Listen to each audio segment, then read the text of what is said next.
កាលពីថ្ងៃអាទិត្យទី2ខែ11ឆ្នាំ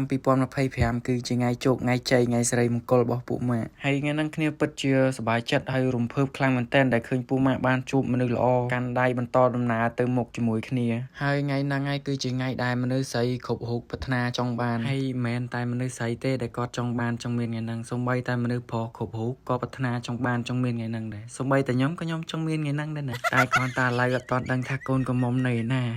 គ្រាន់តែនិយាយពាក្យថាកូនកំមុំឡើងរំភើបបាទព្រមតែមានថ្ងៃហ្នឹងដូចពុកម៉ាក់មិនដឹងជារំភើបយ៉ាងណាទេលោកអើយតែឥឡូវចូលទៅសាច់រឿងក្នុងវីដេអូវិញអ្នកបញ្ចូលសលេងវីដេអូឡើងតែរំភើបហើយនៅក្នុងវីដេអូនេះបើ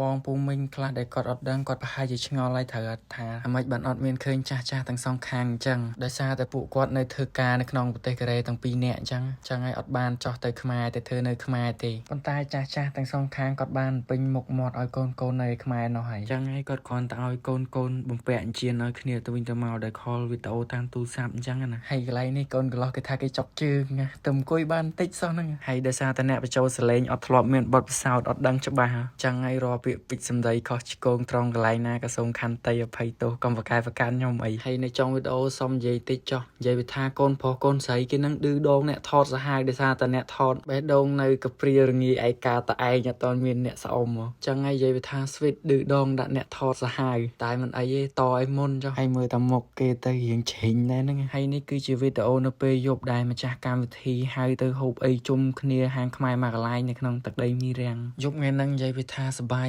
ខ្លាំងមែនតើយូរកម្មវិធីពូម៉ាក់ម្ដងដាក់ឲ្យអស់ដៃហ្មងហើយចាំមើលដល់ចុងវីដេអូបានដឹងថាមិនទៅដល់ដំបងឡើងសភាពដោយសារតែអត់ទាន់ត្រូវអាភេទជ្ជៈមួយនោះហើយទៅថាអត់ផឹកអាភេទជ្ជៈហ្នឹងទេពួកអីថាជីឡានទៅផ្ទះវិញទាំងយប់ហើយដល់ពេលមិនទៅផ្្លាត់ស្នៀតអស់4កំប៉ុងមានឯណាទៅជាកធាក់ដៃកធាក់ជើងចាក់ក្បាច់ពេញហាងតើឥឡូវទៅមើលវីដេអូនឹងទាំងអស់គ្នាតែហ្មងអញ្ចឹង